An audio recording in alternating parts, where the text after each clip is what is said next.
Bonjour à tous, bienvenue à l'émission Rencontre. Ces derniers jours, le changement brutal de la situation en Afghanistan fait les gros titres de l'actualité internationale. Après 20 ans de présence des troupes américaines, la guerre en Afghanistan se termine par la victoire des talibans. Combien ont coûté ces 20 ans de guerre aux États-Unis et à l'Afghanistan? Quel sera l'avenir de ce pays sous contrôle des talibans? Ce pays peut-il entrer dans une période de paix? Aujourd'hui, pour en parler, j'ai le plaisir de recevoir deux invités sur notre plateau. Monsieur Ding Yifan, chercheur du Centre de recherche sur le développement du Conseil des affaires d'État de Chine, et Monsieur Wu Zexian, commentateur de CGTN français. Bonjour. Bonjour. Bienvenue dans notre émission. C'est la fin de la plus longue guerre de l'histoire des États-Unis. Et la guerre est terminée en Afghanistan, a déclaré le porte-parole des talibans lors d'une conférence de presse un mardi après leur prise de contrôle dans la capitale Kaboul. Une guerre de 20 ans donc. Monsieur Wu Zexian, combien ont coûté ces 20 ans de guerre aux États-Unis et à l'Afghanistan? Le bilan est très très lourd. J'ai retenu des chiffres très parlants et des chiffres douloureux. Douloureux pour les deux côtés. Bon, d'abord pour les Afghans. Ça a coûté très très cher. Alors, il y a eu plus de 30 000 morts parmi les Afghans. Alors, parmi les civils, je crois que parmi les militaires, les membres de la force de sécurité ou les membres de la force armée de l'Afghanistan, il y a au moins 60 000 morts aussi. Bon, donc, civils et militaires confondus, morts et blessés confondus, plus de 100 000 victimes. Voilà, c'est terrible. Vous pouvez imaginer les familles déchirées, des gens qui ont perdu leur père, perdu leur mari, qui ont perdu leur fils. Bon, c'est très très dur. En plus de ça, il y a plus de 10 millions de déplacés. Des gens ont fui les conflits, voilà, les malheurs. Bon, et chaque jour, cette guerre coûte à l'Afghanistan, sur le plan économique, 60 millions de dollars. Donc vous pouvez imaginer, pas question de développement économique. Voilà. Donc voilà, cela entrave gravement le développement économique et social du pays. Bon. Du coup, pour l'Afghanistan, c'est atroce. Un bilan catastrophique. Est-ce que pour les Américains, c'est une bonne chose? Non, pas du tout. C'est le contraire. Alors, les Américains, ils ont connu combien de morts parmi les militaires américains? Plus de 2400 militaires, soldats américains, qui sont morts sur les champs en Afghanistan. Là, on peut aussi imaginer la douleur des familles. Il y a aussi d'autres pays qui ont participé à cette guerre, d'autres pays de l'OTAN. Voilà. Selon les chiffres qui ont été révélés, il y a aussi plus de 1100 soldats des autres pays participants de l'OTAN dans cette guerre qui ont été tués. Pour les Américains, il n'y a pas seulement la perte des militaires, mais il y a aussi un coût financier énorme. D'après qu'on a révélé, ça a coûté aux États-Unis plus de 2000 milliards de dollars. Et les États-Unis ont contracté des dettes pour soutenir cette guerre. Vous savez, les États-Unis disposent d'une suprématie monétaire. Et ils ont l'habitude d'imprimer des billets pour partager l'inflation, pour faire s'ouvrir le monde entier finalement. Bon. On a bien peur que ce sera encore une fois une affaire qui pourrait coûter aux autres pays, mais qui n'ont rien à voir avec cette guerre. Bon. Voilà. Du coup, le bilan est extrêmement négatif. Des pertes humaines et financières. Monsieur Ding, quel regard portez-vous sur ces 20 ans de présence des troupes américaines en Afghanistan? Je pense que c'est un désastre total pour les États-Unis et ça marque probablement la fin de la suprématie américaine dans le monde. Il ne faut pas oublier que la guerre a été enclenchée par les États-Unis au moment où ils croyaient que c'était un monde unipolaire. C'était un monde prédominé par les États-Unis. On parlait à l'époque de la Pax Americana. Donc c'est l'ordre établi par les Américains dans le monde. Et la guerre en Irak a été un symbole pour montrer sa puissance. Alors 20 ans après, ça prouve que cette illusion sur le monde unipolaire a été complètement défaite par la fin de la guerre en Vietnam. Mais aussi, la guerre en Irak a été pratiquement une séquelle de la guerre en Afghanistan. Tout cela pour montrer la puissance de cette superpuissance unique dans le monde. Et alors qu'on sait très bien que ni l'Afghanistan ni l'Irak n'a prouvé que l'intervention militaire de la plus grande puissance du monde pourrait résoudre réellement le problème. Pourquoi, après 20 ans de guerre, les États-Unis se retirent subitement de l'Afghanistan? En plus des raisons que nous avons parlé, des pertes humaines et des financières, y a-t-il d'autres raisons, Monsieur Wu? Que pensez-vous de la décision? Le professeur Ting a utilisé un mot, illusion. Je crois que les Américains sont finalement désillusionnés. Ils ont finalement compris que ça ne marche pas. Ça ne marche pas, c'est-à-dire imposé par la force quelque chose aux autres peuples, ça ne peut pas marcher. Ils croyaient au début qu'ils pourraient réaliser leurs objectifs stratégiques dans cette région. Mais finalement, ils ont compris que ça ne vaut pas le coup, puisqu'ils n'auront pas des résultats escomptés. Ils ont compris les choses. En fait, ce n'est pas un retrait décidé récemment. Alors, déjà, l'administration américaine précédente a commencé des négociations avec les talibans et puis le gouvernement de Biden a accéléré les choses. Bon. Mais c'est vrai que le retrait est précipité. Ça a dépassé la prévision de tout le monde. Bon. Au fond, je crois qu'ils ont finalement compris que ça ne pourrait pas marcher, au moins en Afghanistan. Mais j'espère bien qu'ils vont comprendre que ça ne pourrait pas marcher ailleurs non plus. Parce que l'Afghanistan, ce n'est pas le premier cas. Et ce n'est pas un cas unique. Les Américains ont connu autre chose. Ils se sont retirés du Vietnam, par exemple. Il y a eu des comparaisons entre le retrait des troupes américaines du Vietnam et de l'Afghanistan. C'est la même chose. Les Américains croyaient toujours qu'ils pourraient imposer par la force leur volonté. Et la réalité ont donné une leçon qui fait comprendre que ça ne peut pas marcher. Je crois que c'est ça. C'est ça qui explique un peu. Et comment expliquez-vous que les talibans ont pu prendre le pouvoir aussi rapidement, M. Di? En fait, oui. C'est un long processus. Parce que les talibans étaient en négociation avec le gouvernement américain depuis un certain temps, sous Obama, sous Trump et maintenant sous Biden. Successivement, ils ont négocié avec ça. Donc, depuis longtemps, les gouvernements américains ont réalisé que finalement, ils ne pourraient pas réussir. Ils ne pourraient pas faire triompher leur idée ou leur modèle en Afghanistan. Donc, ils étaient prêts à retirer leurs troupes. C'était un moment.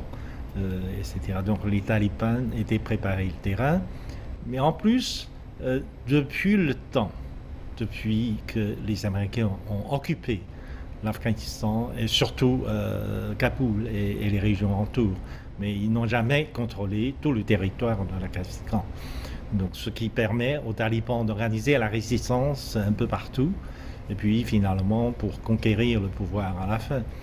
Et donc tout cela fait montrer à la population afghane que Taliban représentait le véritable pilier de la résistance. En dépit de toutes les rumeurs qui courent sur le comportement des talibans, etc., le fait indéniable est que pendant 20 ans, les talibans, aux yeux des Afghans, représentent la force de résistance à un pouvoir étranger. ou à un pouvoir soutenu par les forces étrangères. Et ça aussi, ça a unifié les forces de résistance ou la volonté de résistance de toutes les populations de l'Afghanistan, non seulement de Pushtu, donc la grande population, mais aussi d'autres populations de l'Afghanistan. Et pensez-vous qu'une transition pacifique entre l'ancien gouvernement et talibans va pouvoir s'opérer? Je pense que il faut comprendre une chose, c'est que vraisemblablement les talibans ont évolué. Parce que récemment, à toutes les occasions, à plusieurs reprises, les talibans ont manifesté leur volonté de négocier avec toutes les forces politiques du pays, représentant les différentes communautés confessionnelles et ethniques, pour construire un système inclusif, un système politique inclusif, voilà. Pour que la passation du pouvoir soit menée en douceur. Voilà. Je crois que ça a été répété à maintes reprises. Déjà, le mois dernier, lorsque le ministre chinois des Affaires étrangères, M. Wang Yi, a rencontré un haut représentant des talibans, et lors de cet entretien, le représentant des talibans a confirmé au ministre Wang que voilà, le taliban fera des efforts pour construire un système politique inclusif. Voilà.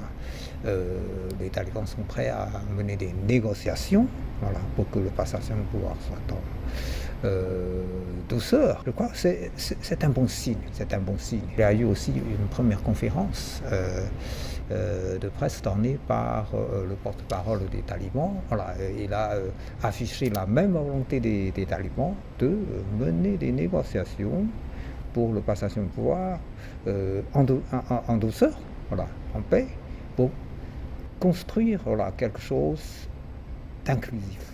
Si les talibans tiennent en effet les engagements, je crois que voilà, une passation de pouvoir en paix est tout à fait réalisable et possible.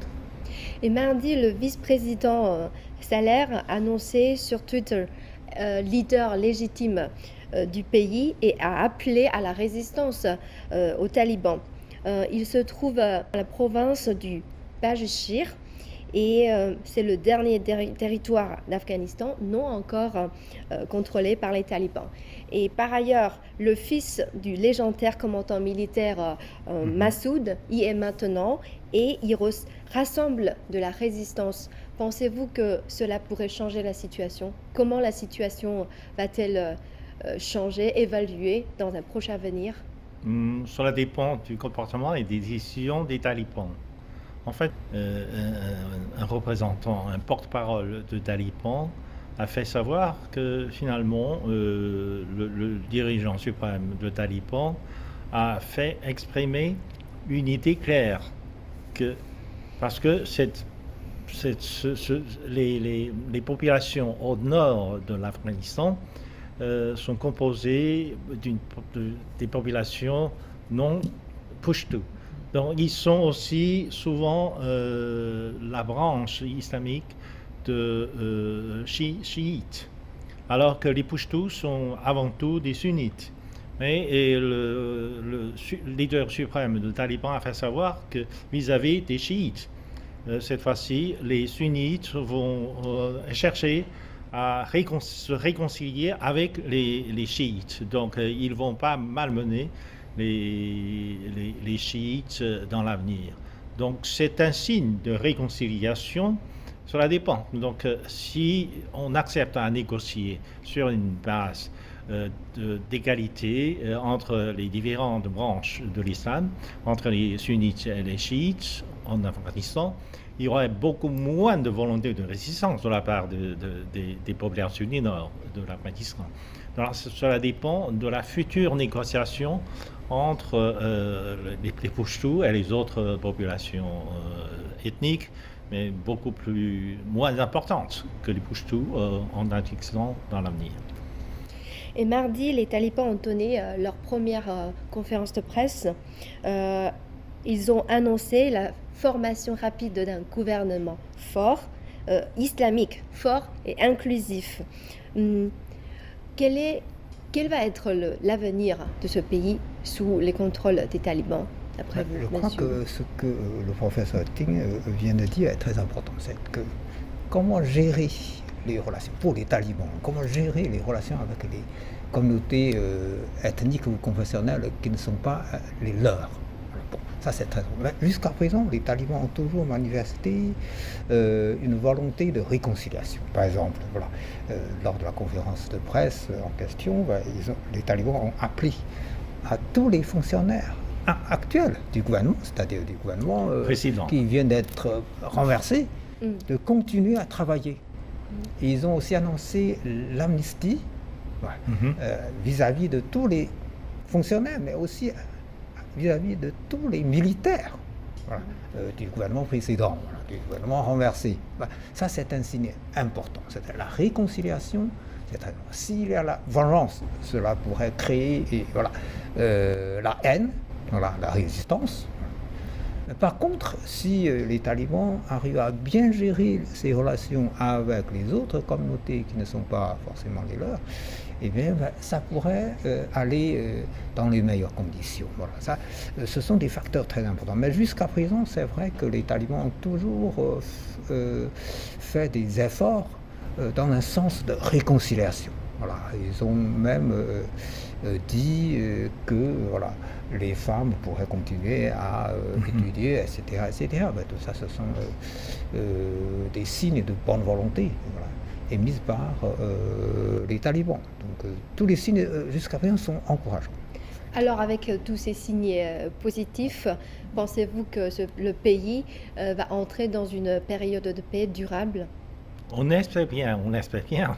Et en tout cas, les pays voisins, tels que le Pakistan, la Chine, la Russie, l'Ouzbékistan, etc., tous les pays voisins ont exprimé leur volonté de contribuer un peu à la paix et à la stabilité de l'Afghanistan, parce que l'Afghanistan est un pays crucial au cœur de l'Asie. Et s'il y a la stabilité, si on arrive à une paix, disons, durable, donc ça pourrait apporter beaucoup de choses dans la région. Ça pourrait soulager, par exemple, les pays de leurs frais de sécurité, par exemple.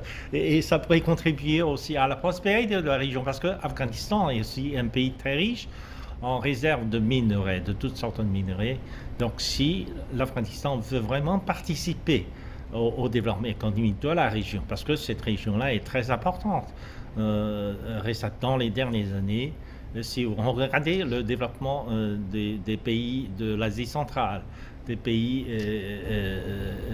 tout autour, en Afghanistan, etc., ce sont des pays émergents, nouvellement émergents. Donc l'Afghanistan pourrait se joindre au rang des pays émergents et se développe assez rapidement. De nombreux pays et organisations ont montré leur inquiétude concernant les droits des femmes en Afghanistan. Pensez-vous que les droits des femmes seront protégés sous le contrôle des talibans?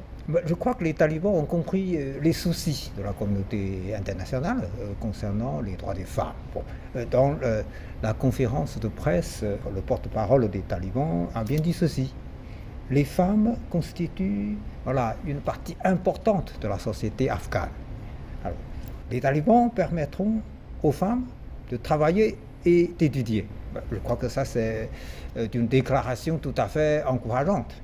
Je crois que déjà, lors de l'entretien entre le représentant des talibans et le ministre chinois des Affaires étrangères, M. Wang Yi, les talibans avaient déjà confirmé que les droits des femmes, les droits de l'homme, les droits des femmes, les droits des enfants seront protégés. Ce sont des signes encourageants. Je crois qu'ils ont bien compris. Ils ont bien compris les soucis de la communauté internationale. Je crois que là-dessus, on espère bien que ils vont tenir leurs engagements. Et un autre signe encourageant, c'est que lors de la conférence de presse, les talibans ont appelé à tous les fonctionnaires du gouvernement renversé de continuer à travailler, mais y compris des femmes, y compris les femmes, surtout les femmes qui travaillent dans le secteur sanitaire, parce que vous savez, le problème de coronavirus continue à sévir dans le monde, mais y compris dans l'Afghanistan. Et dans le secteur médical et sanitaire, il y a beaucoup de femmes. Eh bien, les talibans ont bien appelé le personnel soignant, y compris des femmes, à retrouver leur poste de travail. Je crois que c'est aussi un message important. Et l'économie et le niveau de vie de la population peuvent-ils s'améliorer? Bon, visiblement, si les Talibans veulent exercer le pouvoir sur le pays, s'ils veulent devenir vraiment un parti politique au pouvoir responsable, et d'une certaine manière, ils sont obligés d'organiser, de restructurer l'économie et de permettre à la population de mener une meilleure vie. Mais c'est souvent la légitimité d'un pouvoir politique. S'ils veulent vraiment se maintenir au pouvoir et donner une apparence de légitimité, mais c'est le minimum qu'ils doivent faire. Et je pense que, à propos de droits de femmes, je pense que déjà le Taliban a fait un premier geste positif à cet égard, c'est-à-dire que avant, parce que maintenant les talibans ont mis la main sur les médias nationaux, etc. Alors on a remarqué que à la télévision, la présentatrice de la télévision a été gardée. Elle a présenté les émissions de nouvelles, etc., normalement non voilées. Et donc cela montre que finalement, sous le contrôle talibin, il y a tout de même une nouvelle apparence de taliban au moins. Et quels sont, d'après vous, les principaux problèmes auxquels fait face la gouvernance de ce pays? Je crois que la première chose à voir, c'est d'abord la réconciliation nationale. On a beaucoup parlé de ça. Voilà, la réconciliation, ça c'est la base. Ça c'est la base pour que les talibans puissent se maintenir au pouvoir. Ils sont retournés à Kaboul, ils ont pris le pouvoir, mais est-ce qu'ils peuvent vraiment exercer leur pouvoir? Ça dépend du soutien de la population. Eh bien, pour avoir le soutien de la population entière, il faut d'abord réaliser la réconciliation nationale. Voilà. Ça, c'est très important. De toute façon, les talibans ont déjà répété à maintes reprises qu'ils sont prêts à mener des négociations pour créer une structure inclusive, comprenant toutes les parties politiques représentant les différentes communautés confessionnelles et ethniques du pays. Ça c'est très bien. Et puis la deuxième chose, c'est la reconstruction économique. Lorsque vous avez une cohésion nationale sur le plan politique, il faut réaliser des acquis économiques pour améliorer le niveau de vie de la population qui a beaucoup souffert depuis des décennies. Ça, c'est très important. Lors de l'entretien entre le représentant des talibans et le ministre chinois des Affaires étrangères, M. Wang Yi, on a évoqué cet aspect des choses. Les talibans ont souhaité que la Chine participe plus activement à la construction économique du pays, parce que la Chine est toujours présente sur le plan économique en Afghanistan. La Chine maintient toujours des relations normales, des relations diplomatiques normales avec l'Afghanistan depuis le début des années 50. Et la Chine est prête, évidemment, à continuer à travailler avec tous les Afghans pour la reconstruction économique. Troisième chose, je crois que c'est aussi important, c'est de comment gérer les relations avec les différentes fractions extrémistes. Je crois que c'est aussi un souci de la communauté internationale. Lors de l'entretien entre le représentant des talibans et le ministre Wang Yi, nous avons évoqué aussi cet aspect des choses. Nous souhaitons que les talibans arrivent à bien marquer leurs différences avec certaines forces extrémistes. Là, c'est aussi un aspect négatif de la guerre d'Afghanistan. Au début, il y avait quelques organisations terroristes en Afghanistan, mais aujourd'hui, il y a une bonne vingtaine. Bon, là-dessus, les talibans ont passé un message clair. Les talibans ont dit, voilà, ils ne permettront à aucune force, voilà, à partir des talibans, de saboter les intérêts des pays voisins, de saboter les intérêts de la Chine. Voilà. Donc l'Afghanistan ne devrait pas être à nouveau un foyer du terrorisme. Là, je crois que c'est très important aussi. Bon, il faut que les talibans arrivent à bien gérer tous ces dossiers, quand même difficiles, mais bon, s'ils ont la volonté, ils pourront bénéficier de l'appui de la communauté internationale, et la Chine est toujours prête à aider le peuple afghan dans la reconstruction de leur pays. Alors, quel impact va avoir la situation en Afghanistan pour le reste de la région? La stabilité de l'Afghanistan est un objectif voulu par la plupart de ses pays voisins. Donc de ce point de vue, je pense que si les talibans arrivent à contrôler vraiment la stabilité de l'Afghanistan, je pense que ce régime pourrait avoir le soutien de la plupart des pays voisins. Tous les pays voisins vont essayer de lui prêter main forte pour essayer de réaliser les objectifs. Si les talibans se tiennent vraiment aux objectifs qu'ils ont promis. Par exemple, dans leur entretien avec le ministre des Affaires étrangères chinois, s'ils gardent l'Afghanistan à l'écart des autres forces terroristes du monde, eh bien, l'Afghanistan, au moins, les talibans auraient réussi à montrer qu'ils avaient réussi à se transformer en une véritable force politique prête à gérer le pays, prête à gouverner le pays. Et c'est quelque chose, jusqu'à maintenant, que les autres, que les opinions publiques du monde ont encore un doute. Alors, quelle est l'attitude de la population envers les talibans?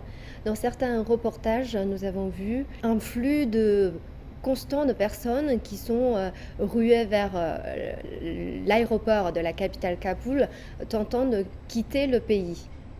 Monsieur Wu. C'est tout à fait normal. Imaginez 20 ans de guerre. Le pays est déchiré, la société est déchirée. D'ailleurs, dans ce pays, il y a toujours eu historiquement voilà, la différence, ou bien ces relations délicates entre les différentes communautés ethniques et confessionnelles. C'est pour ça que la réconciliation est extrêmement importante, c'est crucial. D'ailleurs, ce qui a été certainement très très important à retenir, c'est que les talibans ont bien dit l'amnistie. L'amnistie vis-à-vis de tous les fonctionnaires, c'est-à-dire tous ceux qui ont travaillé pour le gouvernement renversé, et tous les militaires, c'est-à-dire tous les membres de la force de sécurité, de la force armée de l'ancien gouvernement, font l'objet de l'amnistie. Je crois que ça c'est très important. Voilà. Sinon, il y aurait toujours des problèmes. Bon. Voilà. Je crois qu'il ne faut pas s'étonner de voir ces images. Tout cela dépend si les talibans peuvent tenir leurs promesses. Si oui, ils pourront sûrement gagner la confiance de la population. Tout à fait. Merci d'avoir partagé avec nous vos points de vue sur la situation en Afghanistan. Voilà, c'est la fin de ce numéro de Rencontre. Merci de votre fidélité. À la prochaine.